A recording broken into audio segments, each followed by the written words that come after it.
In order to solve problems, we need to see things differently. This TV series, Glenn's Parallax Perspectives, can help us see things differently so we can solve problems at all levels, from the local to the global. This series is called Glenn's Parallax Perspectives. Here's what the word parallax means. Put one finger in front of your nose and another finger farther away. Close one eye, then open that eye and close the other. Your fingers will seem to move. This is called a parallax view. This TV series invites you to look at issues from fresh perspectives. Also, see much information about the issues that we cover in this TV series and previous episodes of this series at my blog, www.parallaxperspectives.org. And now I invite you to watch this month's program. This month's interview on Glenn's Parallax Perspectives provides fresh information and insights about a systemic problem that perpetuates war and all kinds of injustice. This systemic problem also interferes with our efforts to solve all of the problems that we care about. This month's TV interview is about bias in mainstream news media. Media bias is pervasive, and because it is so pervasive, it's often not even noticed by ordinary people. It distorts what people know about vital issues, such as war and peace, the economy, race, the criminal justice system, the climate, and all of the other important issues. By distorting public knowledge about these, it interferes with solving the problems. I'm happy to interview Janine Jackson, a great expert from an organization whose materials I have been reading for many decades. Since 1986, Fairness and Accuracy in Reporting, FAIR, www.fair.org, has been exposing various kinds of bias in mainstream corporate-owned news media. FAIR has been helping people to recognize the bias and learn more accurate information. Today, I'm interviewing Janine Jackson. She is FAIR's program director and the producer-host of FAIR's syndicated weekly radio show, Counterspin. She contributes frequently to FAIR's newsletter Extra, which I read cover to cover. It comes out, I think, 10 times a year, and it's always very, very informative and fresh. Her articles have appeared in many other publications, and besides her extensive work in journalism, she has a long interest in language and social justice and a master's degree in sociology. Welcome, Janine. Good to have you here. It's my pleasure, Glenn. Happy to be here. So I want us to spend some time here discussing, starting out with three basic kinds of biases that are common in mainstream media. I'll ask you about each of these. First, Janine, let's discuss the bias about which issues are covered or even hyped and which issues are ignored. Mainstream media like to vigorously publicize sports and movies and the private lives of celebrities. Are those really so important? And what substantive issues do you think have been largely ignored and deserve more coverage? Well, that's a great point. I think the key place that FAIR starts from, and in many ways our contribution to the public debate, has been to say that while we often, just as people, we think of the newspaper or the radio show as telling us the news, what happened today that might affect us and that we might care about. And what we at FAIR have often try to point out is that journalism is in fact a public service and a public good, but news media are a business. And that's where the conflict comes in. And so that's where the questions about what do I hear about that I should, what don't I hear about that I should hear about, those questions about priorities and what we see and what we hear come in. And it has to do with the objectives of a corporation that is producing news in the way you might produce a toaster, and the difference between that and journalism in trying to really tell you what's happening that you need to care about. So, I mean, that's putting it very crudely, but if you say, what don't we hear about? Well, let's start with what we do hear about. If I'm a corporate news outlet and I am owned by Disney, for example, well, something Disney's doing is going to be news. we don't think of it as strange when we think of other corporations. We think, well, if I'm a big corporation, I'm going to publicize the things that my subsidiaries are doing. And I'm going to maybe not publicize the things that folks are doing that are critical of my organization. So if we can just start there. If I am a corporate news outlet, then when I am making my decisions about what to cover as news, I'm going to have a predilection to be favorable to the press release that comes across my desk that says, hey, here's a news story. It's got pretty cameras, pretty visuals attached to it. It would be easy to record. It would be interesting and exciting. And by the way, it will further our corporate bottom line. That's an easy yes, right? On the same time, if I am a news organization and a story is coming across my desk that says, you're going to need to go out into the street and talk to people that you don't usually talk to, and maybe you might need to translate them. Maybe they don't speak English. You might need to put effort into translating. All of this these are things that make business decisions that are not the same as journalistic decisions. And that's kind of FAIR's main point. Talking to folks at home, reading the paper, watching the news, is just to keep in mind that the news outlet that you're watching is a business, and they're making decisions about what to cover and what not to cover as economic decisions. Some things are just more expensive to cover. Some things you're not going to get any praise for covering. Other things, oh boy, there's going to be a party for you at the corporate party because you did this particular story. There's incentivization in the same way that there is in every other company or corporation or entity or organization that you work with. Right. And that's kind of our main idea, is to say, we look to media, we look to journalists to tell us what's happening in the world, what's important, what do we need to know about, how can we get involved? It's not that they don't do that. That very much happens. And there are very clearly journalists out there, including in corporate media, who are doing that work. What FAIR asks you to keep in mind is that the priorities of the outlet that you are watching might not necessarily be, what is the most hard-hitting or critical or unexplored story that I can bring today?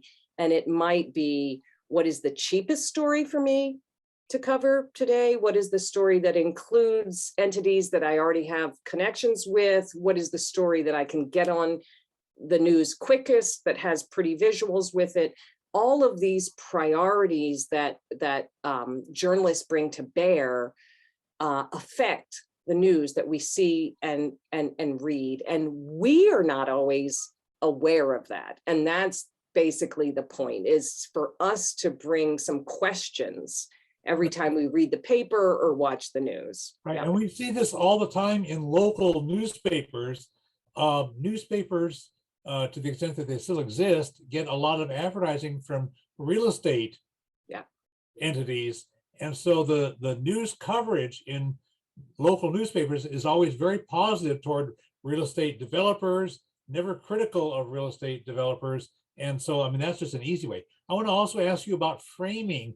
An important kind of bias is how issues are framed. Mainstream news media are biased in what they say the issue is about, which aspects of the issue are sidestepped or ignored. And people who study linguistics and communications recognize that frames are clusters of consistent archetypes and narratives that help people process information. And so each frame is a deeply held preconception that guides how we understand reality. And I believe that mainstream news media reinforces the public's existing frames instead of inviting us to reframe how we understand reality.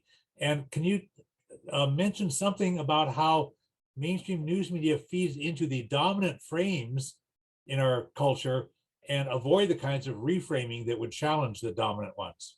Well, that's a great question. And one of the kind of examples that I think about in terms of that comes from a while ago, but they're hardy perennials. They stand up, and it was an NPR um, uh, segment many years ago about uh, uh, a waste production facility that was going to be placed in a community, and the community didn't want it.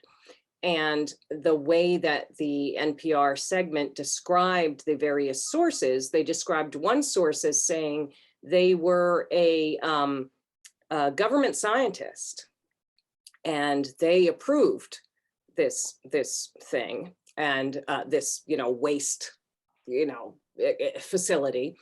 And then they described another person as an activist who was opposed to it. These were the labels. Yeah. So, I'm listening. Government scientist, that sounds like a person who's smart and has studied and knows what's going on. Activist, well, that could be just a person with a bug up their butt. Like that's just a person. I don't know anything about them. Well, if you looked into it, you found that the activist actually was a scientist. The activist had all the degrees, to make them, you could easily describe them as a scientist. And also that the person that NPR described as a government scientist was somebody who had also been in the pay of corporate organizations that were interested in placing this facility. So that's a kind of framing in terms of sources where you get a definition. You're told, you get to hear this person's voice. And often that's what we look at FAIR, is who gets to speak, whose voices did we get to hear in stories? Sometimes you get to hear people speak, but they are labeled or framed in a certain way that tells you to qualify them or to consider them in a particular way. And other people are framed in a way that tells you to consider them differently. So that would be there's lots of examples of framing. I went right to that one about sources because it's so important, and it's a label. And I hear what you're saying.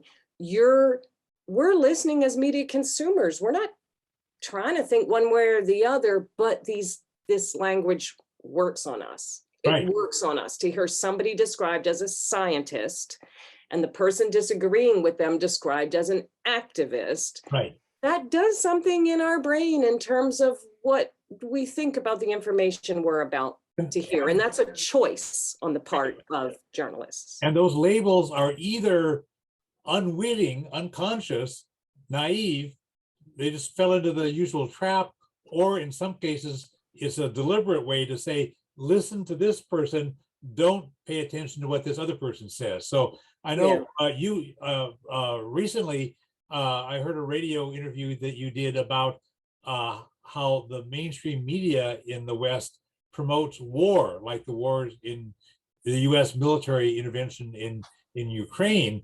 And they typically interview government officials who support military action. They almost never interview somebody who says, wait a minute, this military violence is making problems worse. They never interview people from the peace movement. It just goes on. And if they want to pretend to have balance, they'll interview a pro-war Democrat and a pro-war Republican. Say, well, now we've got balance, Or they even interview people from the weapons manufacturing companies as if they were neutral experts. I mean, it just goes on and on and on. So I know when they do programs about poverty, they almost never interview people who are actually poor.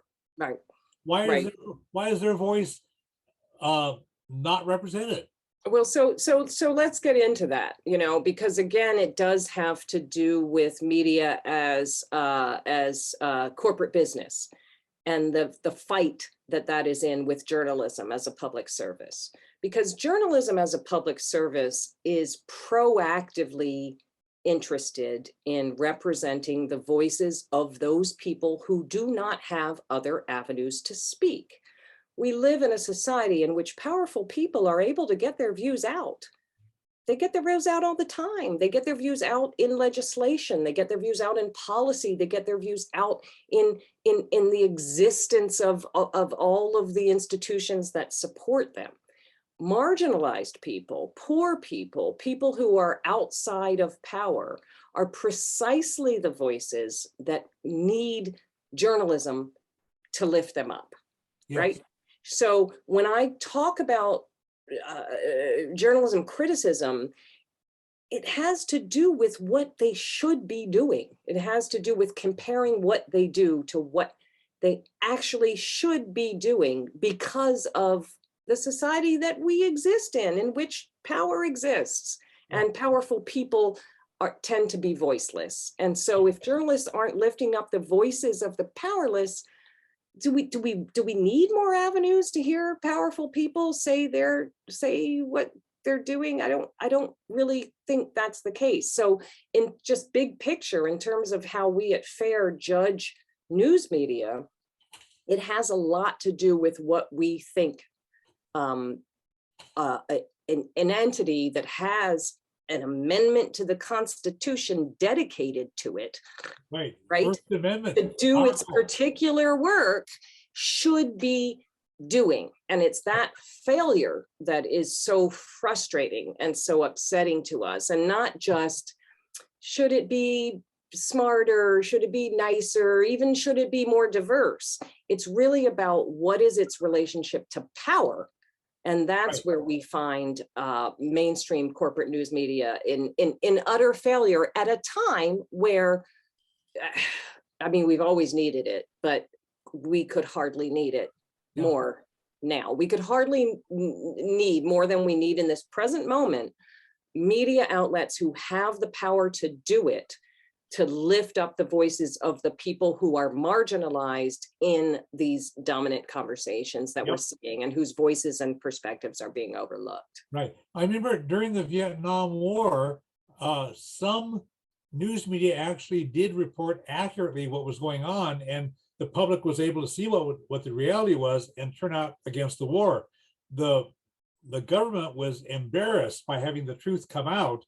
And in subsequent wars, the government would not allow independent journalists in the war zones. They would have some selected reporters embedded in military units, so that the military commanders, the military chain of command, could keep a tight leash on those reporters. And that's what we've been having ever since. And also, I remember in the 1980s, when Reagan was president and conducting his wars in Central America, I know the cases of two reporters who went out into the countryside and reported what was actually going on.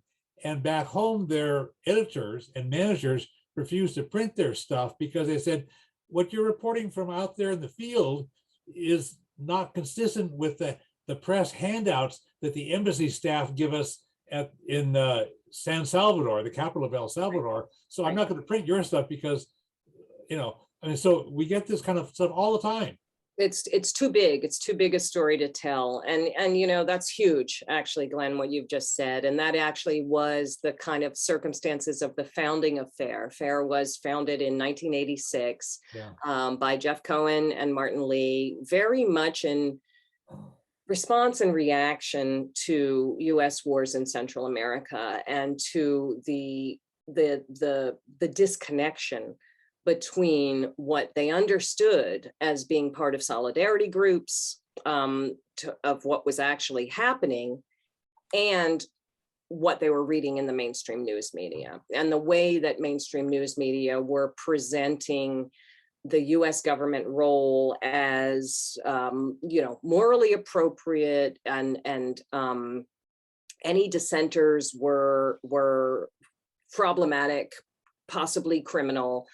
And this is at a time when lots of folks in the country, not just young folks, but lots of folks are saying, we don't agree with everything that our government is doing, and we don't want these wars promulgated in our name. And so they're looking for news media to tell them, to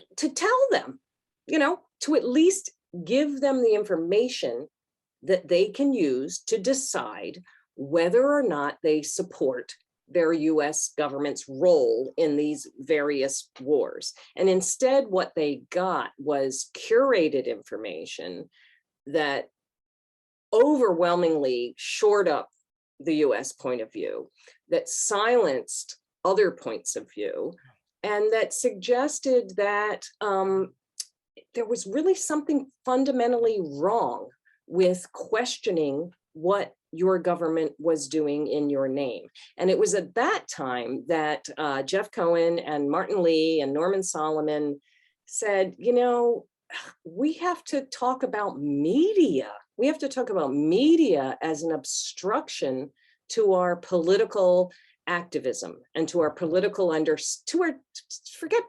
to our understanding of what's happening in our country and in the world. You know, media are a problem at that point. And I think that a lot of folks might not, I mean, we're pretty old, right? You know, some folks might not know that back in 1986, you didn't think critically about news media. News was a thing you turned on. You turned it on at 6. There was Walter Cronkite. He was going to tell you the truth about the world. That was going to be, they would even say things like, all you need to know about the world in 30 minutes, or, you know, like they would tell you explicitly, we're going to tell you everything that happened in the world that is meaningful, and we're going to tell you how you should feel about it. Yeah. And it's odd, of course, to us in 2022, that for a long time, folks didn't think critically about that. They didn't think that was a problem. And now we do, right? Right. Yeah. And lots of people, even people who are well informed, since 1980, I've had a very close friend who had been studying academically at Georgetown University. The Pentagon recruited him from Georgetown University to work for the Defense Intelligence Agency during the Vietnam era.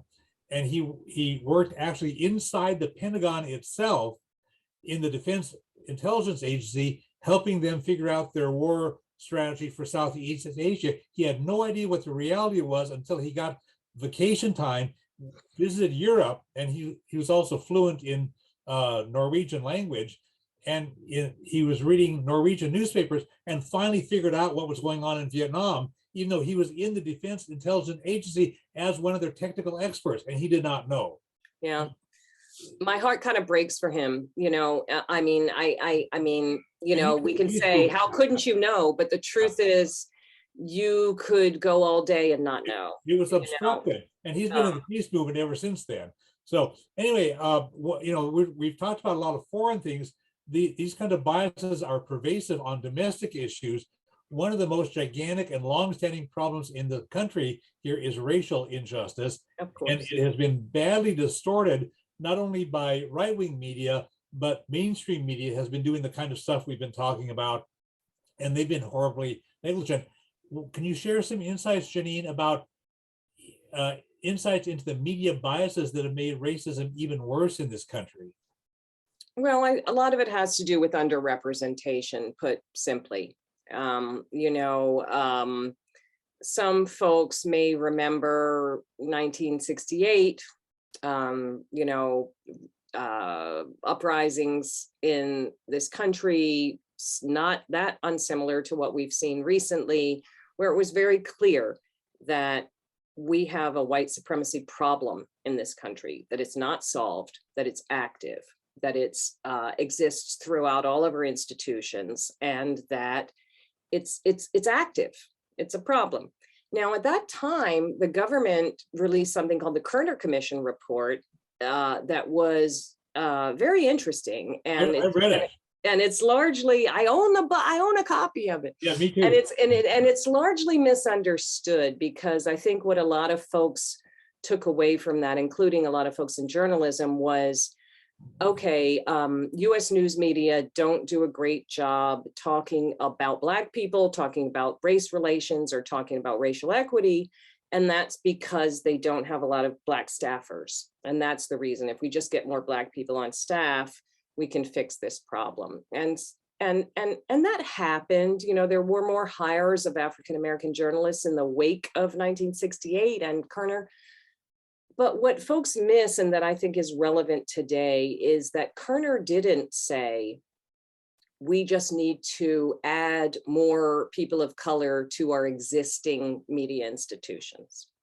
What Kerner said was that our news media institutions have been created and grown up in a time of white supremacy, and that they need to be examined to their roots, and that they need to reconsider what Kerner itself called the white gaze of news media. In other words, that news media tend to report the news, look at the world and report the news through the eyes of a white person, and to present Black people and other non-white people as others, and through a pathological lens, that they don't present African-American people as people who go to the PTA and have picnics and raise children and put their kids in school. In other words, they had a real kind of holistic idea that it wasn't just a matter of let's sprinkle some diversity on this, but that media institutions really needed to radically examine what their mission was, and that their mission needed to be representing the entire community. They needed to be accountable to the entire community, and that included people of all races and all colors, and that they needed not just to include them on staff, but to include their perspectives in their approach to what kinds of stories matter, what kinds of sources matter, and what range of perspectives do we need to include. Kerner was a much more radical document that I think is generally understood. No. And I would just bring it up to 2022. In other words, we do see some media institutions, I think, trying to make some good faith efforts to look at their role in promulgating white supremacy and in harming people of color. The Philadelphia Inquirer is involved in a project that's, looking at that. But the thing is, for all of us, we need to realize that it's not just a matter of bylines and of there being people of color or queer people or Asian people and, a mix in who the reporters are. We have to look at the priorities of the media outlet itself. And that's where we come back to kind of where we began, which is the fact that corporate news media outlets are businesses. They have business priorities, they have business decision-making, and those things are not the same as what we as a society look for journalism to do. Well, and that leads us into the next question I want to ask you about. How do we cover the economy? And big newspapers have a business page. They don't have a labor page. No, exactly. And the brief reports of the economy in radio daily news, they'll mention the stock market, and that's all. That's all there is to the economy, is just the stock market. And mainstream media has that kind of a narrow pro-business vision about the economy, and there are major parts of the economy that are ignored, including the ways in which big business has manipulated the economy for its own benefit. Right. And we need they now, with this concern about inflation, they seem to be reporting it in ways that pit consumers. We need low prices against workers wanting more money. It's like consumer versus labor. Wait a minute, consumers are labor. That's that makes me maddest of so many things that make me mad. The idea that the way that news media pretend that consumers and workers are different people, and not just different people, but people in conflict with one another. You care about South American coffee plantation workers? Oh, so I guess you want to spend $7 for a cup of coffee? Well, first of all, you can spend $7 for a cup of coffee and still not be fairly paying those laborers. Like these things are not necessarily connected. But then again, just the denial of the reality that people who work are also consumers. And one of the things that I think of, and as a kind of just tag for this, is that when you do see stories, is how often powerful people are allowed to absent themselves from these stories. We have stories, the news media report, in which you might talk about, well, if we enact this fair trade policy, this might raise prices, and that set up this kind of workers versus consumers frame that we're talking about. But then when you get to the point where you say, well, why can't we talk to the people who are making the decisions and ask them, can't you make different decisions, that don't put these, that don't create this conflict? What you will often see is representatives from Walmart decline to speak with us. Yes. Yeah. And that's the end of the story. And the journalists take it at face value. They okay, that's okay. We just that's the end. Apparently, we can't know what the single most powerful actor in this scenario that we have just laid out for you as a terrible conflict, but they didn't want to talk to us. So okay. Talk amongst yourselves. All right. So this is why.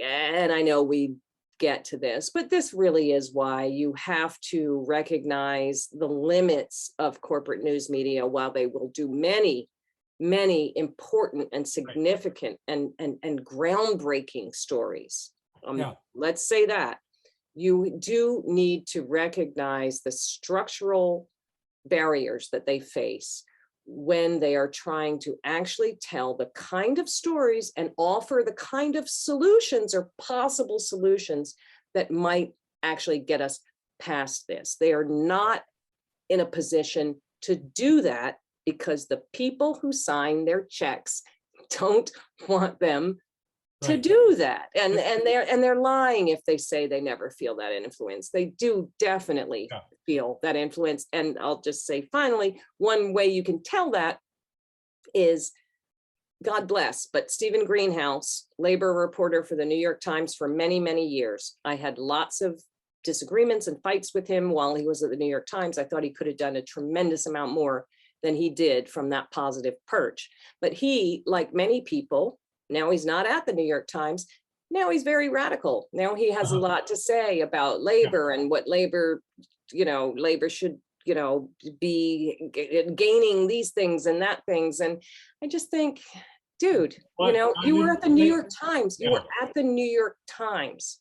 So tell us why you couldn't say what you're saying now when you were at the Times, because that would be really useful information for everyone who's reading the Times today to understand. And of course, as you've indicated, they no longer have even a labor report. And this kind of thing that you mentioned just now with that example happens in other industries. I read a book by a very prominent psychiatrist a few years ago who interviewed people in the criminal justice field, which is the next thing I want to be asking you about. And this guy, the psychiatrist, found a lot of people who used to be judges and used to be prosecutors, and now came out against the death penalty after they retired.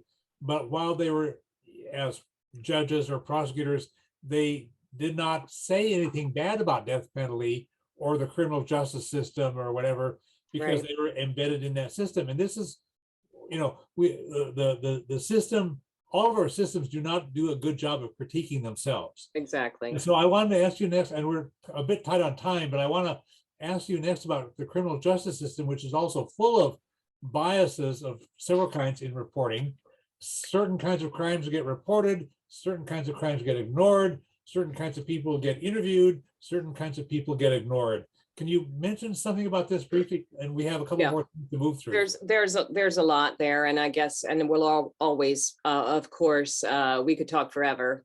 Put people onto fair.org, which has all the sources and these stories that we're talking about. Absolutely. Criminal justice fits with. There's a number of issues there. One of them, though, is the way that it reflects what we see generally in terms of corporate news media, which is a top-down bias. Folks want to talk about a left-right bias. That exists. We can talk about that. But what we see most prominently in corporate news media is a top-down bias, where The more power powerful dynamics. people. Power versus powerlessness. Exactly, exactly. We hear a lot from powerful people. We hear less from those outside of power, and they are generally presented in a kind of, bracketed, marginalized way, which says, take this with a grain of salt. So that happens in terms of criminal justice. We did a study recently at FAIR in which we looked at the fact that a shoplifting, spree in San Francisco, people taking diapers and aspirin and things from a Walgreens in San Francisco. This was presented as the kind of crime that we need to worry about. It got hundreds, I'm trying to look it up, 309 published pieces. Okay, we're looking at in a 28-day timeline.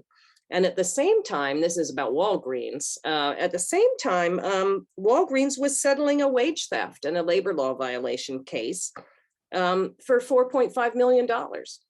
So Walgreens had been, believably accused of stealing wages from their workers on paper, in a bureaucratic way that you couldn't see.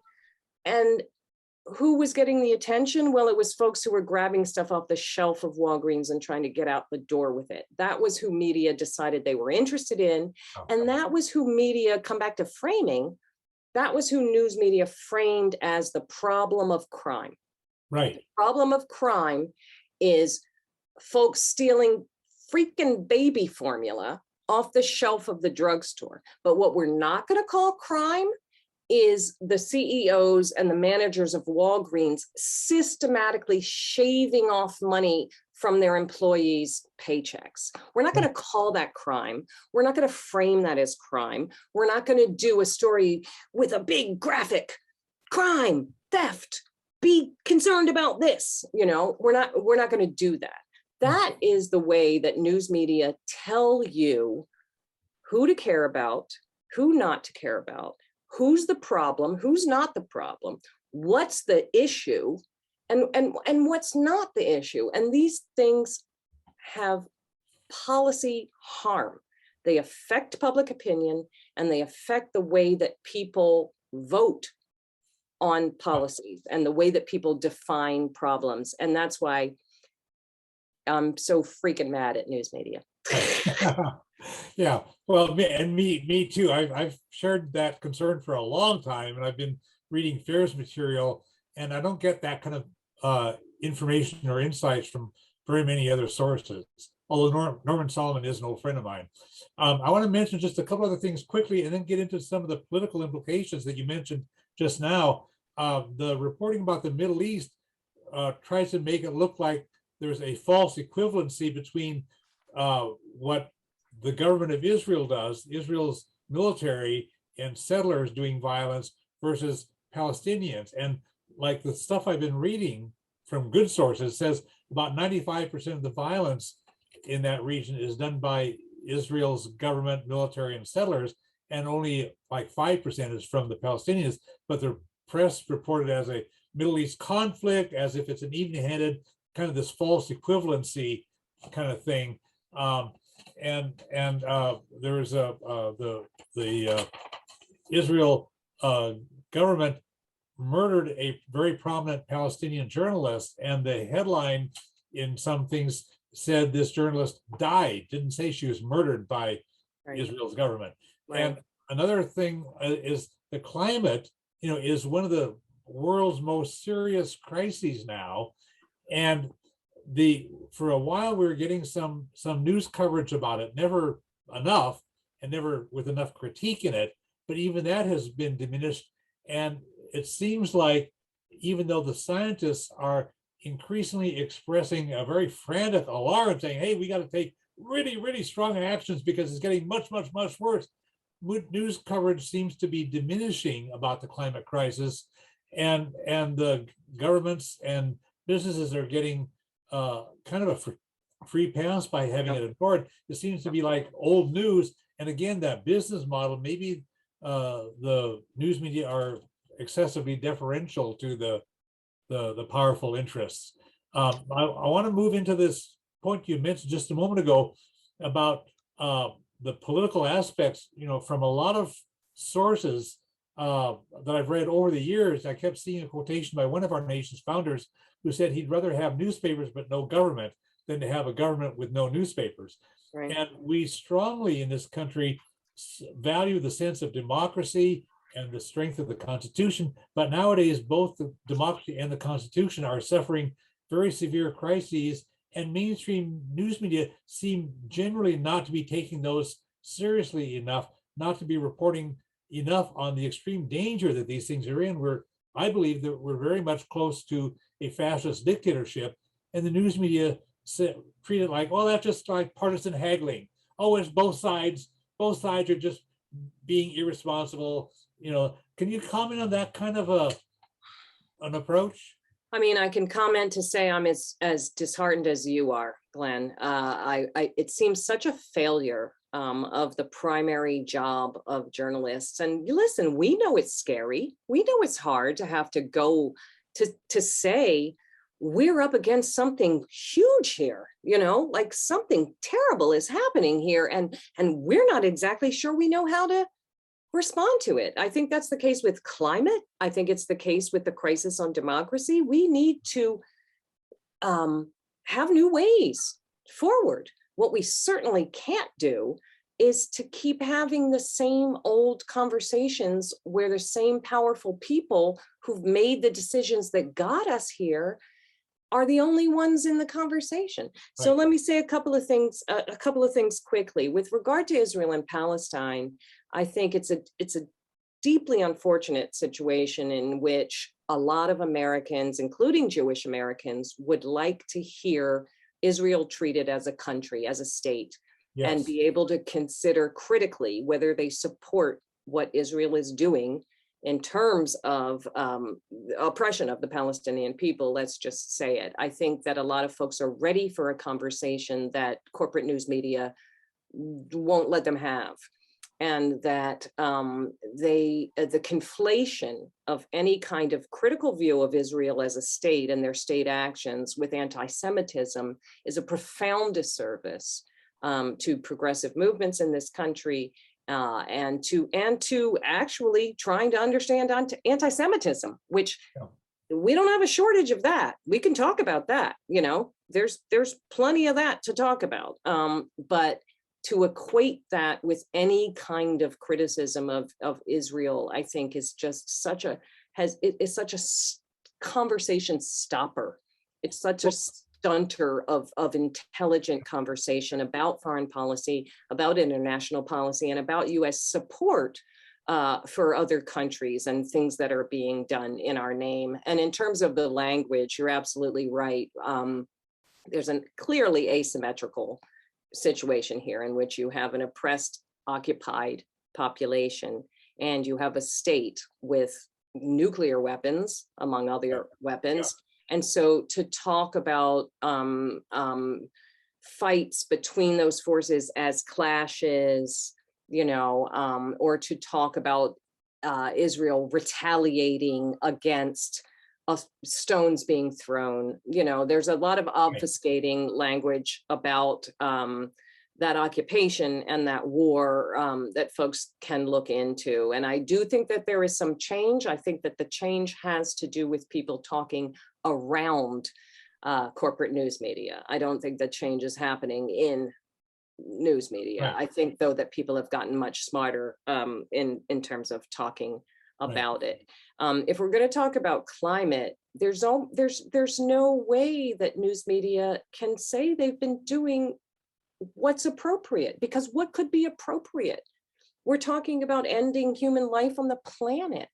What could be appropriate? Well, what would be appropriate would be identifying actual sources of fossil fuel disruption, of climate disruption. Those are oil companies. Those are fossil fuel companies. Those are the people who are on the boards of the mainstream news outlets. And so while you will see much heartrending and thoughtful and poignant and intelligent reporting on climate disruption, that's not enough. The climate disruption conversation has to come into every conversation in which fossil fuel operators are exerting influence, in trade policy, in government policy. It has to come in everywhere. They have to be having questions asked of them, demanded of them, their shareholders, all the time. It's not enough to do a story about some Pacific Islanders and shouldn't we feel sorry for them because their livelihood is harmed. Climate disruption has actors. It has actors. They have names. We can name them. We can talk to them, and we can't have them be, ExxonMobil declined to speak with us. We can't. To the extent that corporate news media allow these powerful people to be silent, to not have to answer for what they're doing, to the extent that these news media don't bring the fight to every conversation in which climate disruption is meaningful, which is pretty much every conversation, they're failing us. They're failing us. It's not enough to do a friendly story every now and again on Earth Day, right? That's not enough. That's not enough. And it has everything to do with corporate ownership and sponsorship. Right. And the climate crisis is not just like, oh, this is an act of God, like an undersea earthquake or something. These are the deliberate consequences of specific decisions made by oil companies to disrupt our atmosphere, do all kinds. It goes on and on and on. I want to just lift up an angle here about the news media business itself. And again, we're still kind of tight on time. And I want to have a chance to talk about FAIR and FAIR's work before we run out of the hour here. But all over the country, many reporters are being laid off. Newspapers are being sharply reduced in size and quality. Many are being shut down altogether. And the local newspapers that are dying are not dying from natural causes. Exactly. Many times they're being bought up by bigger and bigger business corporations, including private equity businesses that don't give a damn about journalism. They're just buying up businesses, seizing their assets and killing the carcasses. And these private equity businesses are bleeding newspapers and hurting news coverage in order to maximize profits. Can you say something briefly about this? And I want to move on to some solutions. Well, just to say, you're absolutely right. This is corporate consolidation that's been going on for the last 30 years at least in news media. And it just plays up the fact that I've been making that these are owned. A lot of our newspapers that we think of as our outline, our eyes on the world, telling us what matters, are seen as essentially just entities to trade and for some owners, and that it doesn't mean to us, it doesn't mean to them what it means to us. And what that speaks to is a need for different ways to fund the journalism that we need to see. In other words, you just can't, if it's going to be seen as like a toaster or a car factory to a company, well, then we need to make it be something different. And we are seeing that. And I would put folks on to, in New Jersey, has a media consortium in which they have used public funds to support local journalism. New Jersey being a typical kind of flyover media space where their news is from Philadelphia or it's from New York, and they often miss a lot of coverage that's actually really germane and meaningful to them. And they've found a way to claw back some public funding to get it to support seriously local, hyper-local journalism that tells them things that they need to do. So I think we need to be looking to those kinds of different funding models to get us towards the kind of content that we need to see. Yeah, in the county where I live, which is the county where Washington State's capital, Olympia, is, we have a monthly newsprint periodical that's volunteer run and volunteer supported. I donate money to it. And they very often scoop stories that the daily newspaper refuses to cover. And here the monthly comes out based on volunteers, and so it's possible to do it. I want to just mention to our viewers that we're covering a lot of information here, and when I later on this month, later on in June, we're taping this in early June, I'll be posting this to my blog by the end of June. The video of the interview, it'll then air on TV, of course, throughout July, 3 times a week. But I also will type up a thorough summary of what we said during this interview, plus a lot more information that I've researched that we don't have time to have, and a lot of links for things from FAIR and other good sources. So visit my blog, www.parallaxperspectives.org. Parallax has 1 R and 2 L's, parallaxperspectives.org, and you can click either the TV programs part or the media part, and then look for the title of this TV episode, which is Recognize and Counter Mainstream Media's Bias. Well, we talked a lot about problems. I want to cover some solutions, and there are some things that we can actually do. How could people be more savvy about recognizing media bias? I mean, we've certainly been raising consciousness here. Absolutely. Thank you. Thank you very much, Glenn, for that. And, I would say to anyone watching, you're already doing it. The fact that you are already aware that you ought to seek out other sources other than the paper that you're reading or the news that you're watching on TV, that's the solution. And, I have been thinking about this for 30 years, and I really wish that I had an easier answer. But the truth is, there is no substitute for informing yourself independently as a citizen. There just isn't. You have to not just don't stop reading the paper, read the paper, listen to the radio, but also talk to your friends, talk to your community groups, get involved with community groups, read foreign newspapers, right? Get another perspective. I'm not saying that that's going to make you happy about what's going on in the world. But what I am saying is that when you recognize that you don't have to rely on a single source, and that you can be part of the conversation yourself, and that your values and that your voice matters, I think that's a very important step to make. Don't just let the news wash over you. It's so depressing. It's so depressing to just sit at home and have, the New York Times tell you what mattered and how you should feel about it. Right. That's not going to get you up out of bed in the morning. You really have to talk to real people in real situations, and that will give you the perspective to bring the questions to the news media that you do consume. So every time you're reading a story, you have to think, whose perspective am I hearing? Whose perspective am I not hearing? Yeah. Is there another view on this story that if I read it might change my understanding of what this story means? And what I would say finally is, people often ask me, what should I read? What should my source be? There's not a single source. What you can do is pick a story, pick a couple stories in the day. Maybe it's Ukraine, maybe it's baby formula, maybe it's something locally happening, and then follow that story. Start with maybe a mainstream outlet, but then go to another outlet. Oh, you see a source in that story. What is that group that source works with? Maybe look at the website of that group.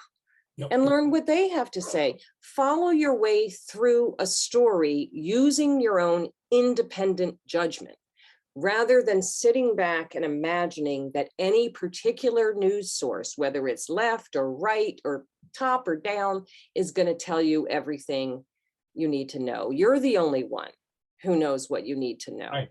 So it's really about empowering ourselves. Absolutely. Instead of being a passive consumer, to be actually empowered and curious and inquisitive and stuff. That's it.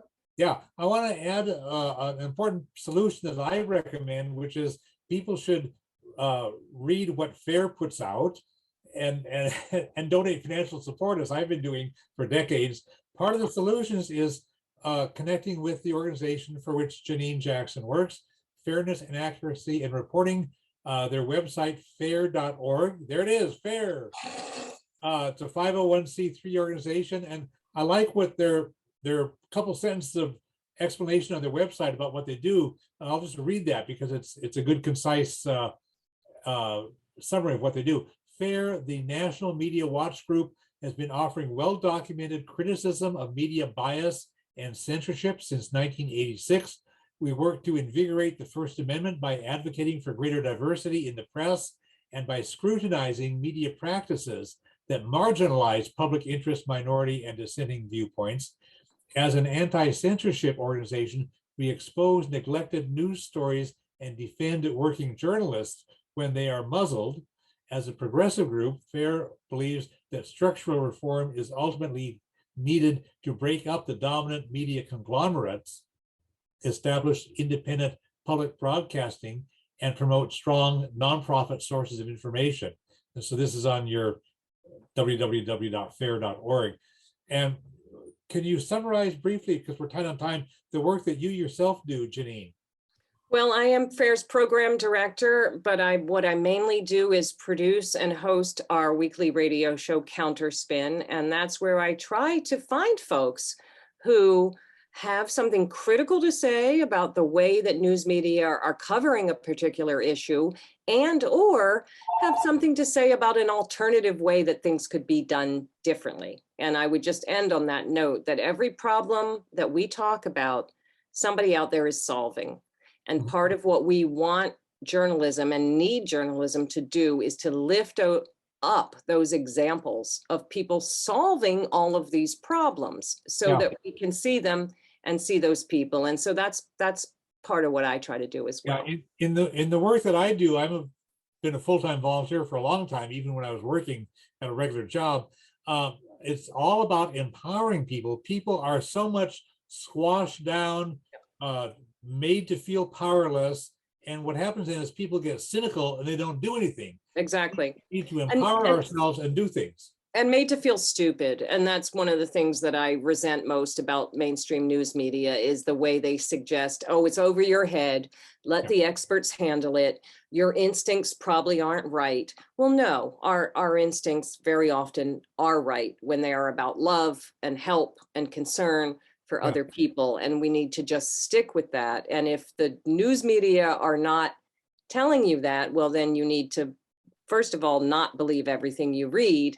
And second of all, seek out other sources. FAIR started in 1986 at a time in which our founders, Jeff Cohen and Martin Lee, were primarily concerned with both the possibility of nuclear war and with the ongoing US and military involvement in Central America and the concern that the US news media were not covering that appropriately.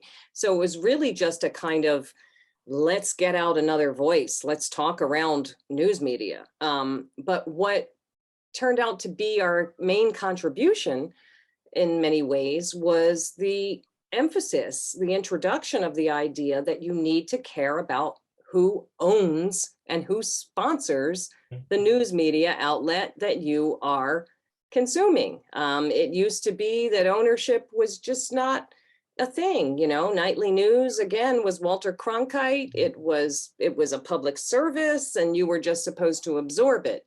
And what FAIR did and continues to do is to say, actually, you need to look at the interests of the people who are bringing you the news and consider whether those interests involve excluding certain kinds of information and certain kinds of perspectives, and how you need to then correct for that if you are trying to be a genuinely informed person. A democracy can only be as strong as the information its citizens have. Biased news media hurt people's knowledge and hurt our democracy. We can strengthen our democracy by recognizing and countering the biases in news media, and also by seeking out smarter sources of information. You can get information about a wide variety of issues related to peace, social justice, and nonviolence through my blog, www.parallaxperspectives.org. You can phone me at 360-491-9093.